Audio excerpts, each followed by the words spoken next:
Today, Nationers, we are going to be reacting to the best and the worst records in NBA history. And this comes as we are about to go into the 2026 NBA All-Star. Now, there have been records that have been broken. There have been records and score lines like the Nets putting up 66 in a NBA game in 2026. Are you kidding me? I hope that we get the chance to learn something new about the NBA that we did not know prior to watching this video. So make sure to leave a like, subscribe, and let's get right into it. For every unbelievably great NBA record, there's also one that's unbelievably the Tony embarrassing. Snell. These I do are remember the that best game. Versus worst NBA records. And first up, we got Rudy Gobert with an absolute. Okay, we're starting off with Rudy Gobert. Could this be a good or a bad record in the NBA? I'm going to say that they want us to think it's bad, but reverse psychology tells me that it's going to be good. Wild record. Because for a guy known for protecting the rim, right, he just straight violated it for the entire year. Okay. Gobert. Take it up, big man. Ooh! Rudy Gobert on the Jazz was elite, man. When he still had a little bit of hair, man, he was elite. Some of those are just magic, but nowhere near as magical as the record itself. 306 dunks in a single year. Gobert was looking like he was supposed to be on the Globetrotters, but he's not the only player who put on a show for his record. Because even though LeBron's he's one got of the greatest 306 all time, dunks he's in a given year? up the ball more than anyone else in history. Sometimes because he went for a quarterback slide out of nowhere. Sometimes that makes sense. I mean, LeBron has played so long; he's been a primary ball handler. But sometimes it's just him straight up choking. Straight up choking. Oh, gosh. Yep, there goes LeBron. And with those awful giveaways taken into account, LeBron sits at Getting locked up by Kyle Anderson is crazy. Counting. But to be clear, as bad as this stat is, wow, that's actually insane. Because if you think about it, 5,471 turnovers, that's basically a turnover, meaning it's a possession lost.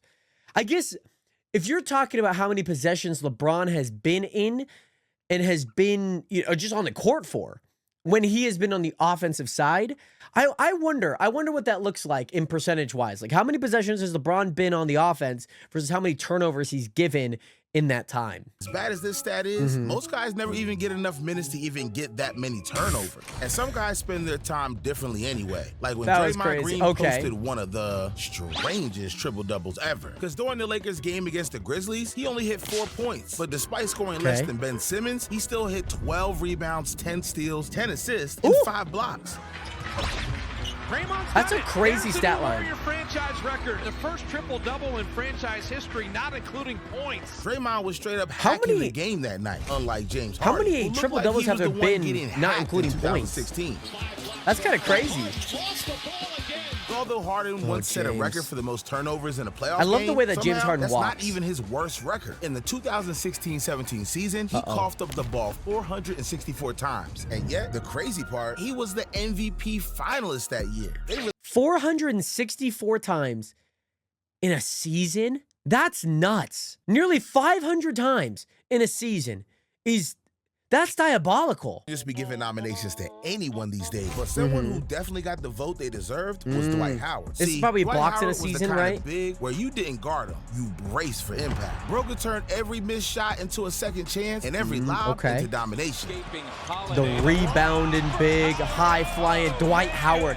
There's got to be blocks in a season, right? He owns the record for 2,950 career dunks. Shaq is obviously the next closest, and even he is off by over 300. To be fair, though, when you watch Dwight hit them, they just hit different. Hard for Turkoglu to see. Nearly 3,000 dunks is actually crazy.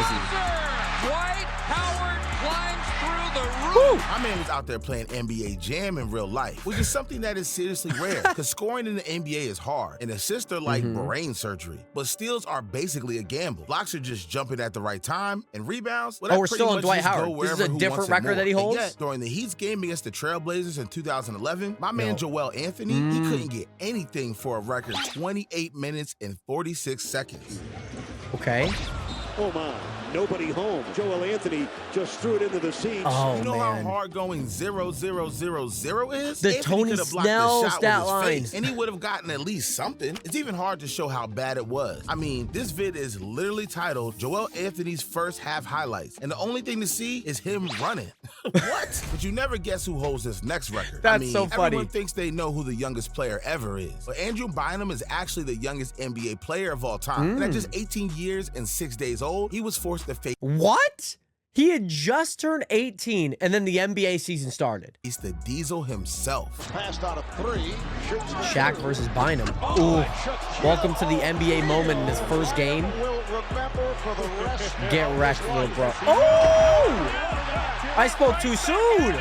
Andrew Bynum just got shake and baked. 17-year-old, but not every young player can get psyched out that easily. And this is the one that Miami, everyone actually knows. Shaq, Kobe not bad, Bryant, not bad. Like, he's still good. He still won a ring there. They might be only 18 years and 5 months old, but this guy can do everything that the veterans can do and do it better, perhaps. The fact that they already is saying he was better than veterans at 18 is seriously unreal. Ronnie just turned 21. He ain't hitting veteran level in 50 lifetimes. But I am so dead. I didn't even realize Bronny was 21.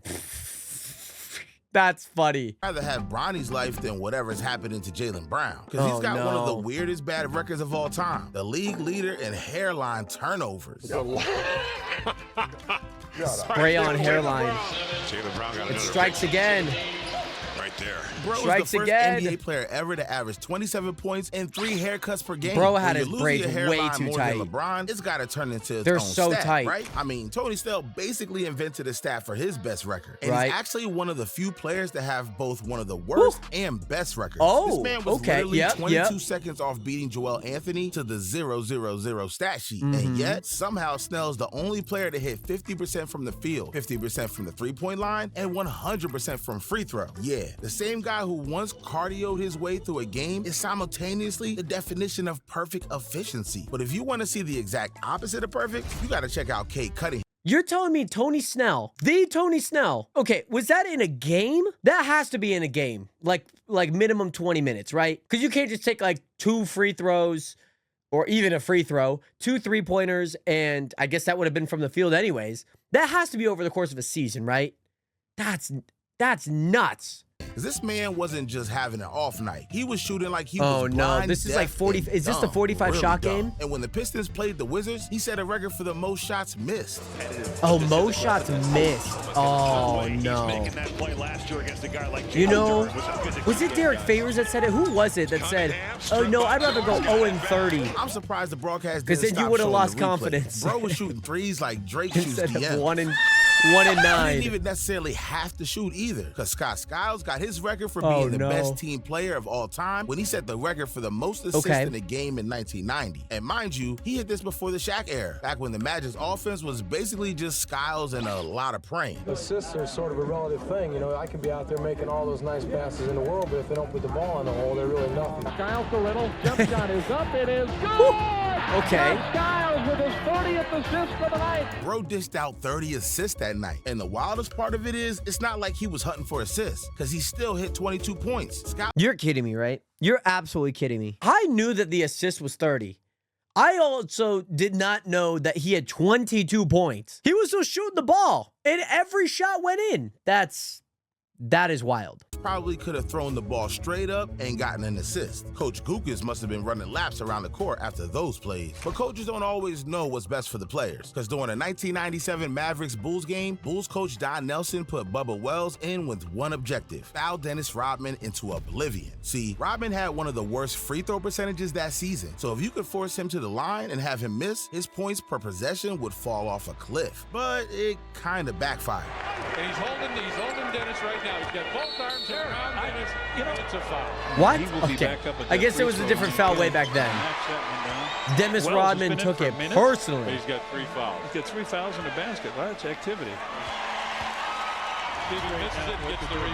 Dennis Rodman said, not only did Dennis hit a shot free throw 9 for 12 that night, but Bubba Wells did something even crazier. He got the record for the fastest time to foul out ever, 2 minutes and 43 seconds. Bro literally speed ran a full game. That's pretty good. That's pretty cool. Ran himself straight into the history books. Listen, 60 we points? all know OG Wilt Chamberlain got the record for the most 60 points point, in the 11 game. dribbles? But if Klay Thompson had locked this could be in a all quarter. 4 quarters, he easily would have broken that. Because when the Lakers played the Kings in 39 in the quarter. He went the off.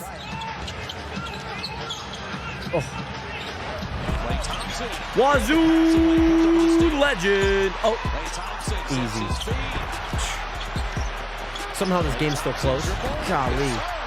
1 quarter, 37 points, 37 and a record so points, ridiculous, right. it made the Kings look like pawns. But while the Kings were moving like NPCs that night, Jameson Curry practically forgot to load the game because he was, by light years, the shortest NBA career ever. And it was one of the shortest contracts Curry, ever. the forgotten Curry brother. For 10 days with 1 shot against the Celtics to prove his worth. And there went his only shot. Yeah, dead ass. That was his whole career. A damn timeout is 25 times longer than this man's career. But hey, it was still 3.9 seconds longer than I'll ever play. And way shorter than Iron Man's video game level record. By the way, if you don't know why AC Green is called do a video Iron on Man, that on the podcast. Zero ball knowledge. Nah, I'm playing. But the long-lost Curry brother, 3.9 seconds. 1986, all the way till April 18th of 2001, AC played the most consecutive games ever, 1,192. Now, that's a record that's never breaking. I mean, these days, if you so much as sneeze on someone, they're going to the hospital. But I guess I can't clown him too hard. That's a pretty cool stat, by the way. Himself defended it. When you see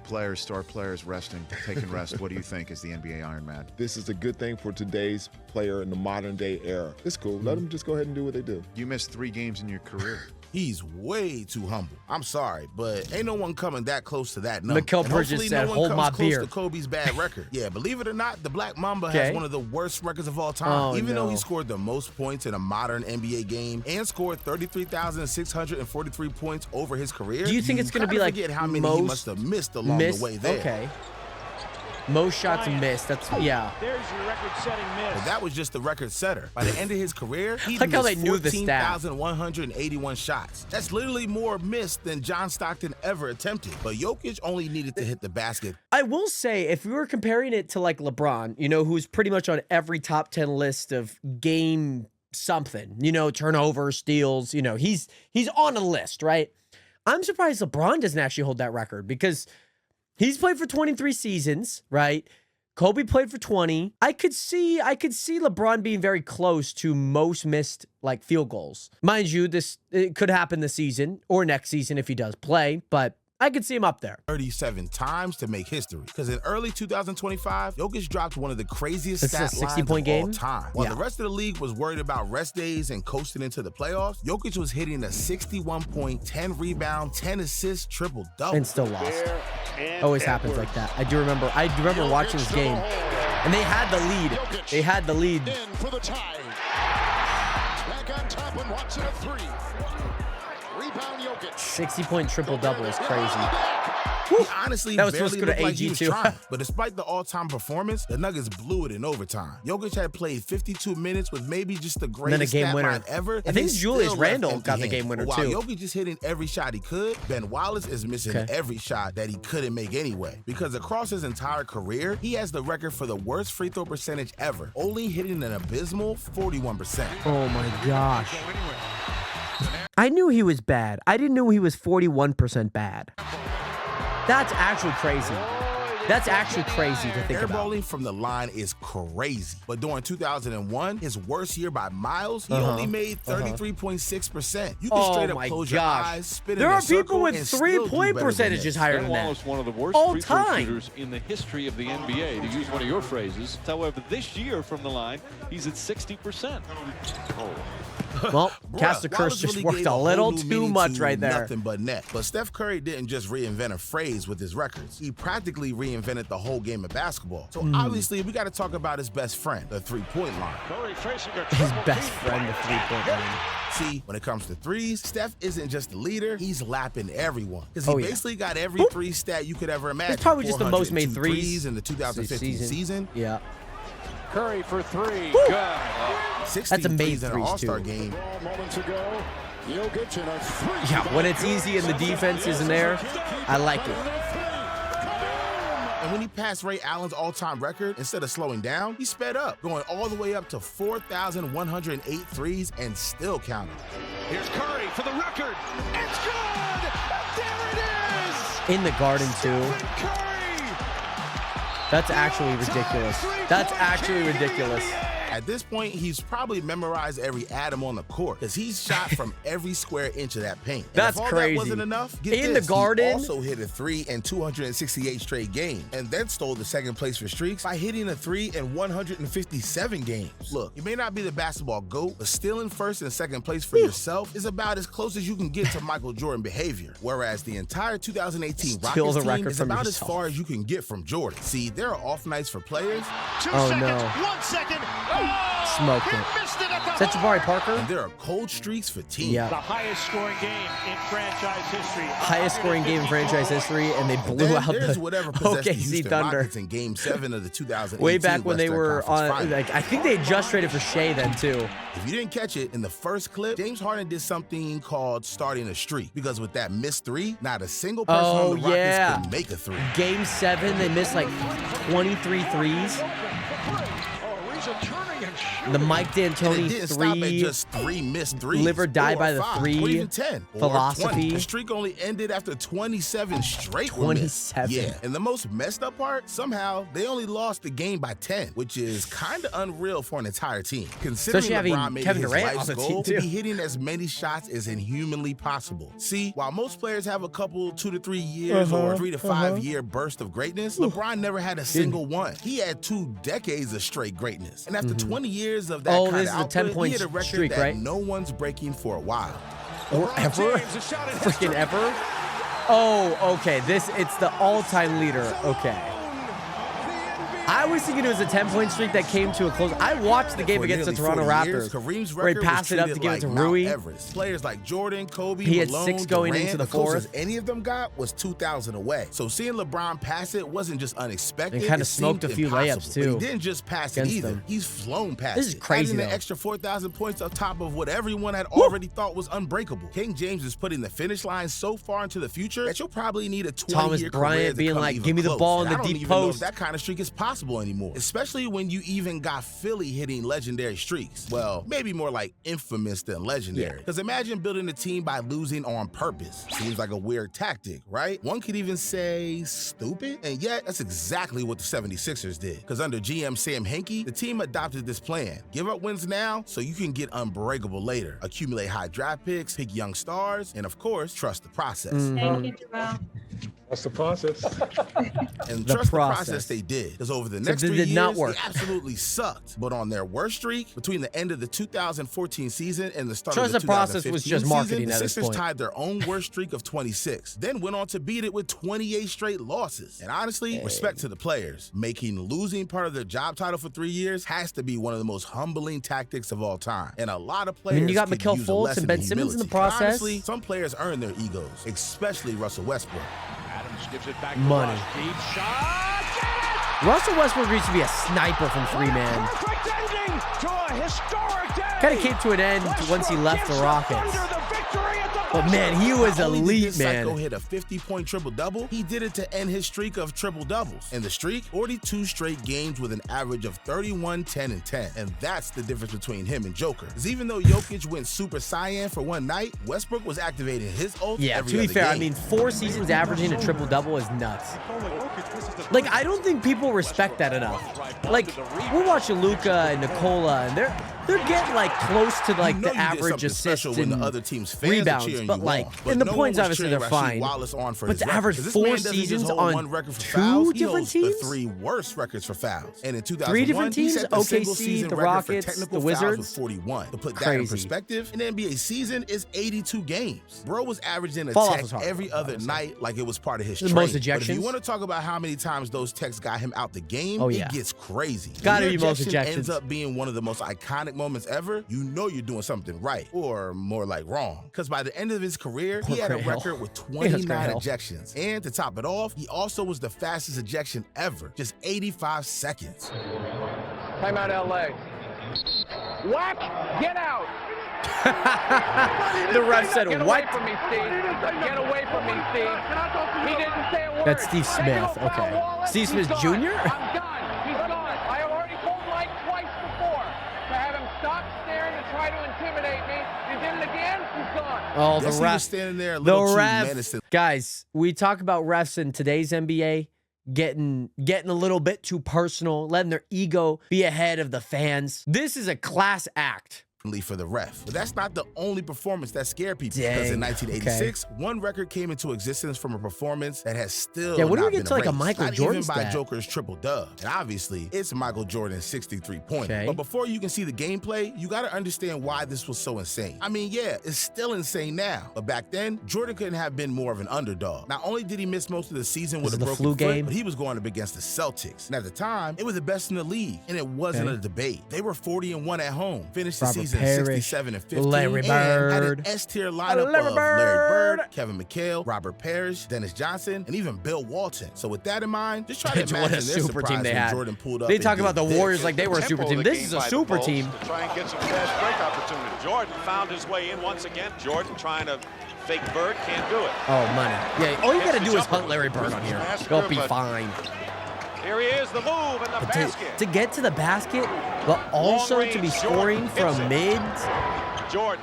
Short midi, a little floater. 63 points. And I mean, the athleticism.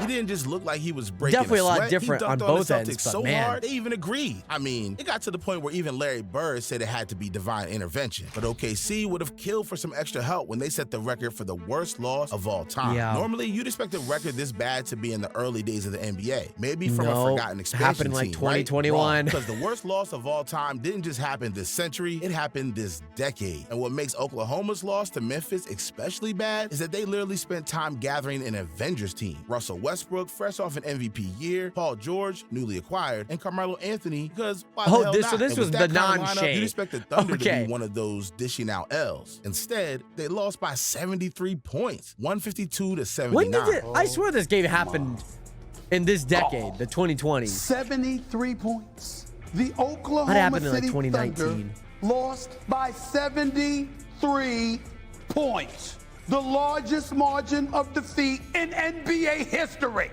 The Memphis Grizzlies bench, ladies and gentlemen, just the bench, outscored the Thunder 93 to 72. I mean, damn.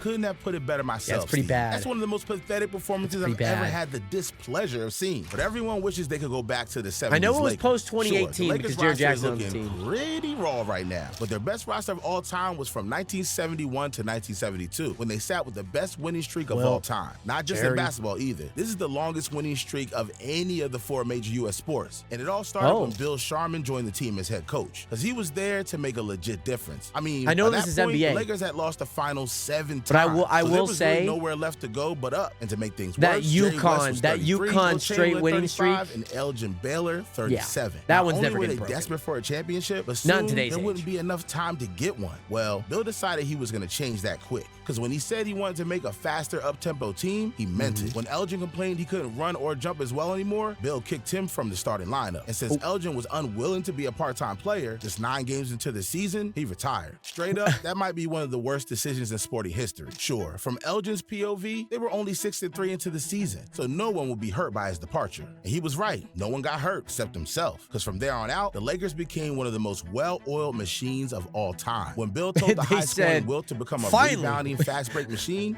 he did. When he told West to pass more, he did. Goodrich turned into the high scorer. And when Jim McMillan stepped in, he fit right in. A good quality scorer, a very, very good defensive player. And so at that point, there was no drop-off. And they were off. November 5th, 1971, they beat the Bullets. And that was the spark they needed. Because they went on to beat 3 teams in 3 nights and 5 teams in 6 days. That 5th win was a 40-point blowout against Philly, too. What was and it the only got schedule better back from there. then? They dropped 22 on Portland, goodness. 28 on Cleveland, and nearly 30 on Detroit, and maintained an average margin of 16 points the whole streak. By November 21st, they had earned the longest streak record officially with 21 games. Then, casually went on to win 13 more for a total of 33 wins. But they weren't did this done all, yet. like, Even though they mid-season, finished too. the year 69-13, they still had the playoffs. And well, they beat the Bulls in 4, the Bucks in 6, and then took home the big trophy over the Knicks in 5. And still, 50 years later, no one touched that record. Not Jordan's Bulls, Steph Warriors, or even LeBron's Heat. Golden State was the the closest, and even they only hit 28. But while the Lakers have the record everyone's dying to see get beaten, the Bobcats hold a record that you don't want to get close to. Pretty good record, though. Because the 2011 Charlotte Bobcats are mathematically and literally the worst team in NBA history. Just how bad were they? Let me put it this way. Even though the season was shortened, they still couldn't reach double digits in wins. The team got blown out by 20 they couldn't even regularly. reach 10 a 40-point wins? loss was barely surprising. Are you joking? Opponents were just padding stats every chance they got. And it wasn't hard, considering the Bobcats passed the ball to them more than their own team. That roster, look, no disrespect, but half these guys couldn't have walked past reporters every day and gotten recognized. By the end of the season, they actually were recognizable, only because they put up an abysmal record of 7-59, with a winning percentage of just .106, the lowest in NBA history. That's so bad, you can't even be like, well, at least our team isn't the Bobcats. Bro, if your team is even close to the 2011 Bobcats, bad. I'd recommend changing fan bases. Luckily, they are no longer the Bobcats.